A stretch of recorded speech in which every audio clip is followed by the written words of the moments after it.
Fala pessoal, sejam todos muito bem-vindos. No vídeo de hoje nós falaremos sobre o IPO da Raízen, essa joint venture entre a Cosan e a Shell, uma das mais esperadas no ano sem dúvida. Para aqueles que não me conhecem, meu nome é Samuel, sou funcionário de instituição financeira há mais de 5 anos e, obviamente, como de praxe, né pessoal, não se esqueçam de deixar o like aqui no canal e se vocês têm interesse nesse tipo de assunto, se inscrevam para receberem também as notificações.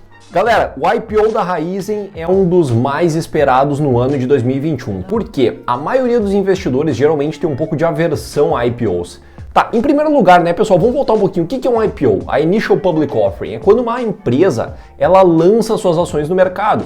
Ou seja, ela vai lá captar recursos para os mais diversos intuitos. Pode ser para colocar em caixa, pode ser para fazer uma troca de dívida cara por uma dívida barata, que no caso é a captação de ações, dentre outros projetos até mesmo para expansão.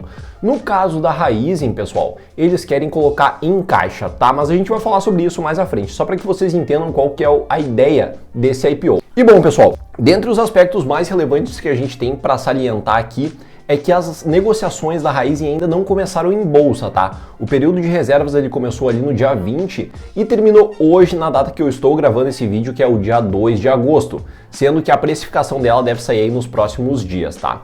A faixa de preço é esperada entre 7,40 e 9,60. Mas a gente vai falar sobre isso, pessoal, mais ali na frente, quando eu for falar o que eu realmente acho a respeito do preço de oferta inicial. Vamos lá então, pessoal. Quem que é a Raízen? A Raízen, galera, é uma joint venture, é uma empresa que ela foi originada em 2011 de uma fusão entre a Cosan e a Shell.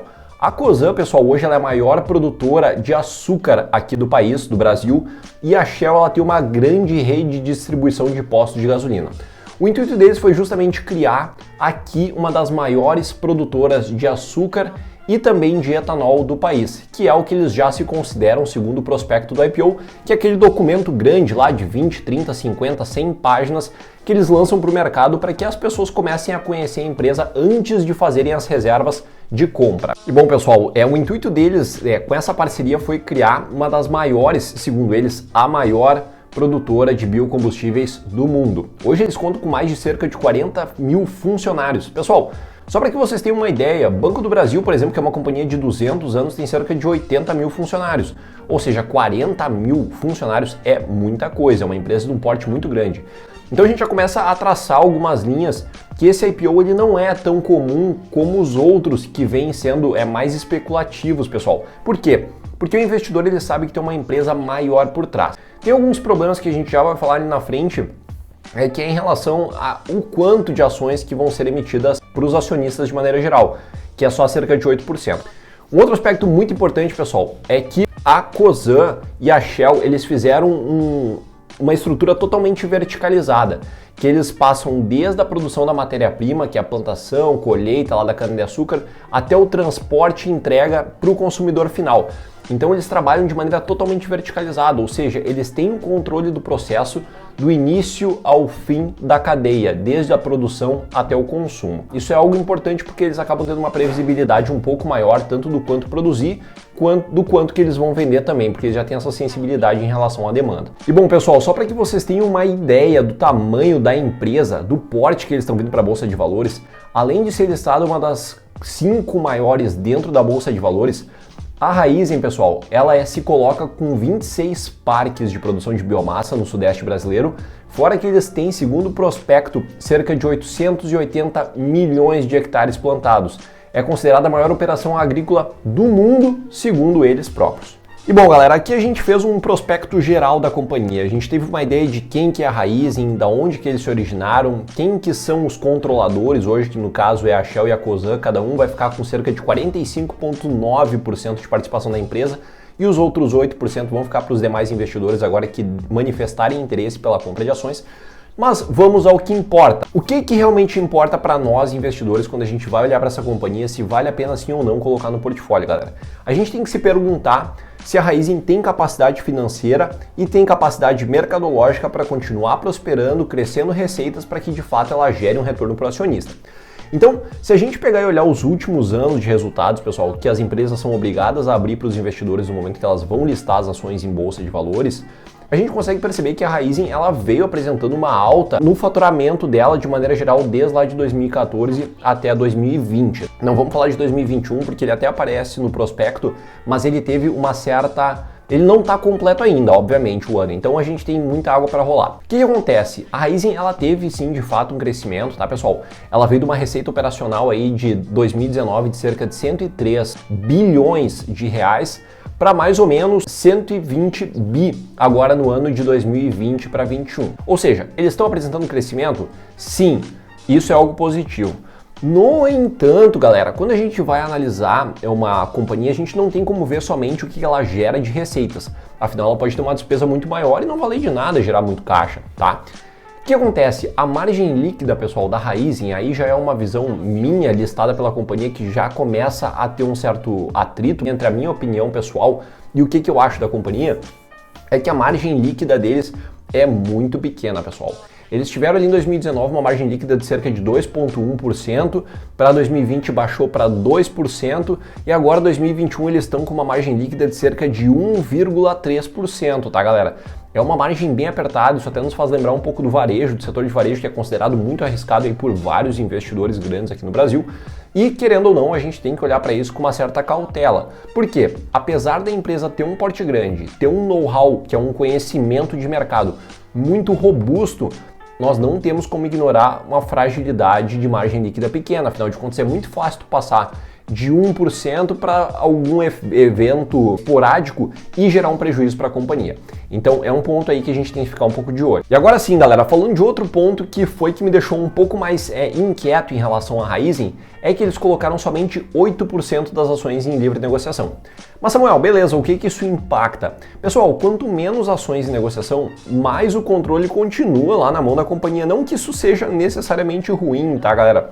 Eu quero dizer só que o acionista, de maneira geral, ele não vai ter grandes votos dentro da empresa. Até porque eles listaram só ações de tipo 4, que são preferenciais, e não dão direito a voto, então só preferência nos dividendos. Então tenham isso muito claro em mente, até porque vocês vão estar comprando uma ação de uma companhia que eles vão estar com todo o business ainda de maneira discricionária. Se eles quiserem vender uma parte da companhia por um preço que não agrade muito vocês, isso pode acontecer também. Um outro ponto que me chamou um pouco a atenção, mas foi mais na verdade de curiosidade, é que eles não estão listados no novo mercado, pessoal. O novo mercado foi uma segmentação diferenciada pela Bolsa de Valores para colocar as empresas no máximo de nível de governança e controle, ou seja, o acionista ele tem a garantia de que eles vão ter um controle muito maior, tanto sobre a parte contábil quanto a prestação de contas, e tem algumas exigências a mais.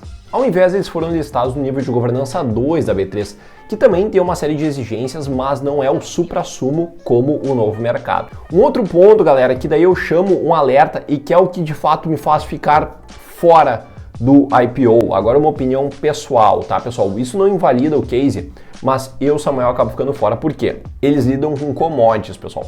A gente está falando justamente do quê?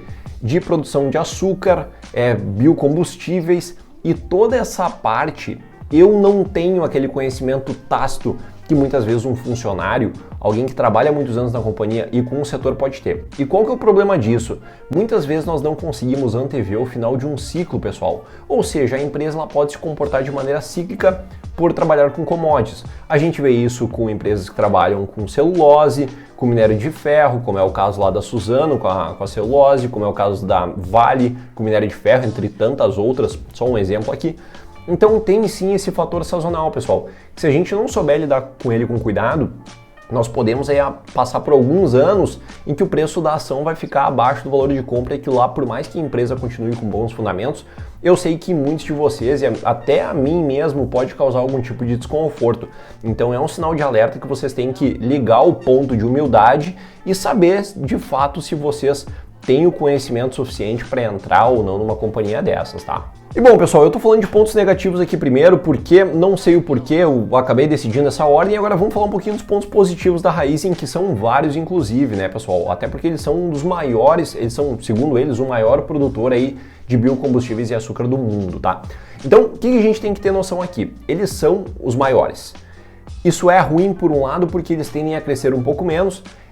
Isso é bom por outro lado, por quê? Porque eles conseguem manter uma tranquilidade maior do investidor que tem o dinheiro posto nessa empresa. Porque assim como bancos grandes, pessoal, um exemplo, você sabe que a instituição simplesmente não vai quebrar. Ela pode passar por momentos de dificuldade, mas vocês ainda vão ter a segurança da solidez da companhia. Um outro ponto muito positivo é a questão de capilaridade de distribuição, galera. Uma parceria entre a Shell e a Cosan. Vocês entendem que eles têm magnitudes de nível nacional, falando aqui de Brasil, né, sem falar no restante do mundo. Eles conseguem alcançar praticamente todos os lugares aqui no nosso país para fazer o escoamento da distribuição. Então, com o know-how de produção, mais a distribuição que é incorporada pela força da Shell, isso é sim um ponto positivo, porque eles dificilmente vão correr o risco de acabar ficando com produção entalada sem conseguir fazer uma distribuição eficaz aí com uma logística boa. E um outro ponto, e por último, pessoal, que foi muito positivo foi a aquisição da Biosev, que é recente inclusive, que teve toda a função de reserva de ações para os novos acionistas, e eles compraram cerca de 9 unidades com 32 milhões de toneladas de produção nos estados ali de São Paulo, Mato Grosso e Minas Gerais. O que isso significa? Que eles incorporaram mais produção ainda para dentro da companhia, tendo uma maior hegemonia de mercado. Pessoal, quanto mais controle do mercado vocês têm, mais confortável é para fazer um balanceamento de preços e oferta para a população de maneira geral.